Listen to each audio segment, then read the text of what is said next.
Dennis and Casper here with Submission Radio, sitting here with Brad Riddell, brought to you by Musashi, ahead of UFC 243. And Brad, just as we get into it, I mean, what an epic story of you even getting into the sport and sort of getting to Auckland. I mean, take us into what exactly happened. From what we understand, we were reading some stories. You're working in Christchurch, and obviously the tragic earthquake hit. You're working in a hotel, and then your manager gives you an opportunity to go to Auckland. So set the scene for us. Yeah, so pretty much what you said. I was working down there, and the earthquake happened, and I was like a little bit lost, and they just were paying us week to week because, like, obviously it's a natural disaster. So we're just getting paid for like 2 months to not work and stuff like that. So we're sort of just bumming around and scooping up driveways and helping out mates and stuff like that, and living like a power cut. It was pretty interesting for a few weeks, and then my boss was like, "Oh, I've moved to Auckland. I've got a job up here if you want it." And I was like a little bit bored, and I was like, "Yeah, cool." So I went up to Auckland, and I hated it, to be honest, at first. Like, I didn't really enjoy it. Really, why? What was it about Auckland that? Oh, because I was like a small town guy, and then I went into these like a small Melbourne, so it kind of spaced me out a little bit, and it was like a bit fast paced, and I wasn't training. Like, I didn't have a gym. I just was working full time. I was living in the hotel, and yeah, man, I got like a little bit lost, and I guess that feeling came from not training, and I tried to go out to a gym like 40 minutes away on a bus, and I was like, man, this is a mission. And then I bumped into this little gym just down the road from my hotel called Liga, which was really hard to find, man. I went walking for ages to find it, and then I found this old stinky ass building, and the bottom floor was like a travel agent, and then I walked up these stairs, and the second floor was like a gay porn mag store, and then the third floor was like someone's apartment, and I was like, I kept going, I was like, this is weird, I don't think this is it. And I got to the top, and then there was, I could hear like whack, whack, whack, someone kicking pads. I was like, mean, found it, but it looked like an apartment, so I was like, oh, okay, this is weird. So I opened it up, and it was an apartment. This old Chinese guy called Philip Lam, who was the guy that brought Muay Thai to New Zealand way back in like the 70s. It was his house or his apartment, and he had like cleaned out the whole lounge and everything like that, and put mats down, put a tiny ring in and a few bags, and there was just like these 10, 12 killers just smashing pads up there, and it was dirty and it was grimy and it was mean. And I was like, oh, this is where I need to be. That's what you were looking for. That's what you wanted, right? Yeah. What was it that made that place so special and work for you? I was like, because I was like fresh out of Thailand. I'd been in Thailand for a few months, and like I loved like I guess to say it rawly, I love the poverty of it. You know what I mean? I love the really simple way of living and just training. Like, that's all I really did. It was just wear a pair of shorts and wander around all day and wait for the next session. And I felt like that was the Western world's representation of that little gym. And the guys in there were just mean. They were all these like big covered in tattoo dudes. They look real gnarly, but they could fight, man. And I thought I was pretty good at the time. And then I like trained there for a little bit, and I sparred them, and I just got such a licking. I got such a hiding from the sparrings, and I was like, oh, this is good. Like, I think I need to be here. And I stayed, and yeah, man, those guys became my family, and it was cool. It was a hell of a trip. I'm wondering, because obviously you're a world-class fighter, but also you're a great coach and a great trainer yourself. You've trained a lot of people when it comes to striking and a lot of other things. Gyms these days have every sort of thing that you can imagine. They're so fancy. You step in there, you feel like, oh, wow, look at there's a weight room, there's a blah, blah, blah room, there's state-of-the-art technology. Do you feel, how do you bring that sort of grittiness from that apartment into sort of modern-day training when you work with guys? Because do you feel like that's kind of lost with a lot of gyms? Yeah, it's getting a little more lost, but like city kickboxing is still more to that side of it. Like we have, as advanced as we get with equipment, is like an assault bike, really, and we have like a trap bar for deadlifts. We don't really have any fancy equipment. We still got the bags, the mat, and that's it. Everything's just done on that bike, man. That bike wins fights, and I think that's all you need. And then you just need the training partners that have like the drive that we have. And yeah, it is. I feel like it is getting a bit lost, and fancier things are coming out and a lot of science, but you can't beat like hard grinding work as well. Just while we're talking about the earthquake, obviously your nickname's Quake. And I'm just wondering, because you're a brutal striker with a lot of power, and you finished a lot of fights, so there's that side of it for the nickname. Right. But also you went through the tragedy that Christchurch went through with that earthquake that basically leveled that city. Now they've sort of built things back up. But Yeah. what does that nickname mean to you? Sort of go into it with us. I feel like it's mine by right. You know what I mean? Like that earthquake put me where I am. You know, if that didn't happen, I would have stayed in Christchurch, and I don't think I would have made it to where I am because the fighting community wasn't quite as healthy as it was in Auckland. Like, it wasn't as active and wasn't as many fights and stuff like that. So as bad as the earthquake was for a lot of people, it was really good for me because it took me to Auckland, and I found Liga and found City Kickboxing and developed my career for there. And I feel like it's my name by right to wear when I fight. Like you said, because I hit hard and I knock a lot of people out, and I'm like repping my city, and I'm kind of grateful for what happened down there as well.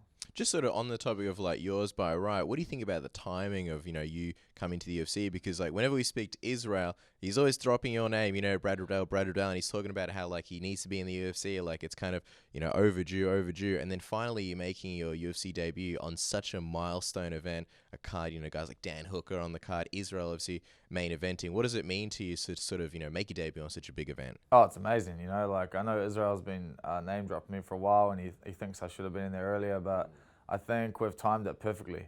I think this was Eugene's plan. Was you don't want to get to the UFC and still trying to be developing and figuring yourself out as a fighter. You want to get there and be pretty comfortable with yourself in all areas, and obviously you're always going to learn.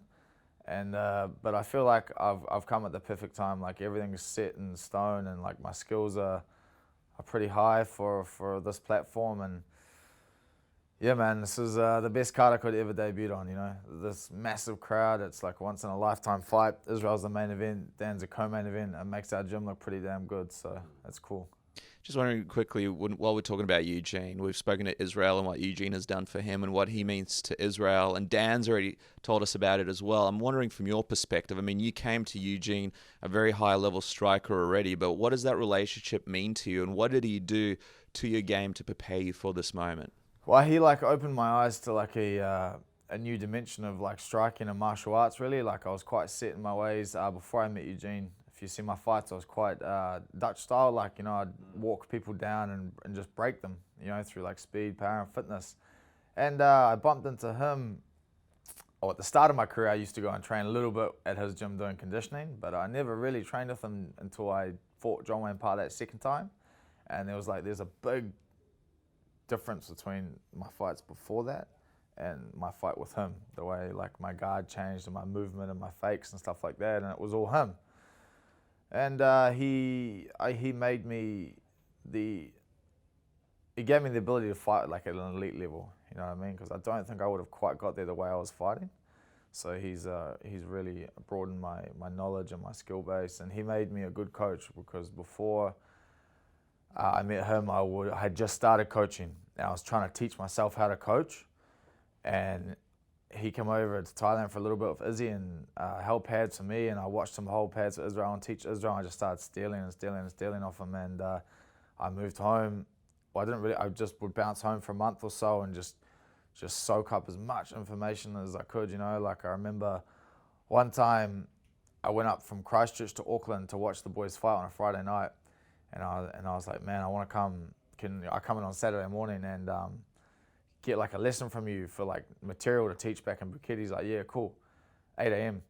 And I was like, ooh, because I knew everyone was going to go out after that fight on Friday night because it was my mate fought, and my mate won, and we went out all night till about 5 a.m. And I was like, shit. And I went home and I went to sleep for like an hour, and then I woke up and caught a cab to the gym for that session, but just because I knew how valuable the knowledge was, I didn't want to miss it. So I was just standing there, red-eyed and a bit squinty, trying to take it all in. But I knew the value of his knowledge. Do you reckon he was testing you? Do you reckon he said 8 a.m. on purpose because he knew, like, all right, we'll see what this guy's made of. How badly does he want it? Yeah, he's done that to me heaps, and luckily I've caught on when he's done it, and so I'm too stubborn to to not turn up, you know, like I'm too proud, so I always turn up no matter how much pain I was in. Great. I was going to say, you've had some great minds, people to, learn of. Obviously, huge, and, Philip Lamb back in the day, sort of that hardcore style. I want to ask you about your opponent, but just on your record, some sites say 2 pro fights, some say 4, some say 7. Can you just clarify, like, what is your official record going into UFC 243? For MMA? Yeah. 6-1. 6-1, okay. Yeah, all professional. I've never had an amateur MMA fight. I just went straight pro. What do you think about Jamie Malarkey as an opponent? He's the one who called you out. Called me out. Yeah, what do you think of that? I, like not to sound super cocky, but I am above him in skill. He's obviously good. He's got a good record. He's a dangerous guy, but I've won this fight, hundreds of times in my head during this camp, and I'm gonna win it. And like you said, he called me out. All the pressure's on him. 6 months ago, when I've been looking for fights in Australia, no one put their hand up, and we asked for people, and they asked for too much money, or they said I didn't have enough experience. There's always something, there's always some underlying factor, some excuse. I got on this platform, and now they started shouting out my name. So you're more than welcome to jump in there with me, and he's got what he wished for. And when that gate closes, I'm gonna derail this guy, and there's no doubt in my mind I will. I mean, he's trying to use your name to sort of create a career for himself. Is there any kind of bad, not bad blood, but any tension there from your end? Because, this is sort of a high pressure situation. No pressure. I don't feel any pressure fighting this guy or fighting in this promotion. I've been to the UFC a lot with all the other guys that I've helped and cornered, and I feel like I've made myself at home with all the feelings of walking out, getting gear, and just everything. I've seen everything that's happened this week, and I'm very used to it. And obviously that crowd's something exceptional and something unique, but I'll be fine. Yeah. Got a couple of predictions to get from you. The first of, obviously, we mentioned Israel. This is one of the biggest fights in Australasian history. He's taken on Robert Whittaker, and a lot of people are sort of discussing the striking battle between the two. Robert Whittaker, a very different style. Some people have criticized him because he's got like a few major strikes that he uses, and he's untraditional. Rob does, and he's untraditional. He has his head moved off to the side sometimes when he throws certain strikes, so they believe there's room there to capitalize on it. I'm just wondering, your analysis on Rob's striking skills. What kind of striker do you think he is? How high level do you believe he is?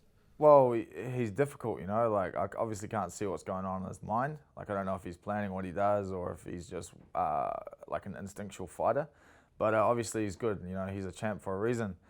He's beaten a lot of good people. His striking is difficult because it's random, it's unpredictable, right? There doesn't seem like there's a set pattern or anything like that. His guard's low, he moves funny, he does unorthodox things. So, yeah, I'm not going to say he's a bad striker. He's in his right, he's a good striker.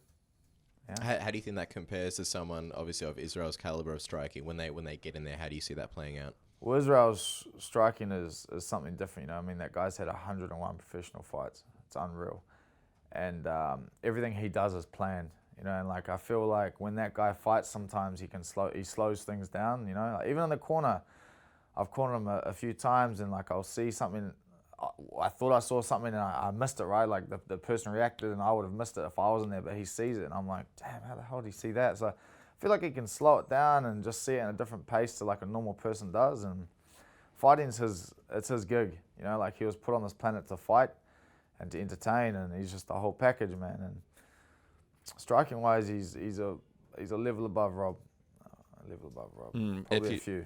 If you're sort of looking at how it plays out, do you see like a finish this Sunday for Israel? I'm never going to say that he will finish his opponents, like we always go in there prepared to go 5 rounds.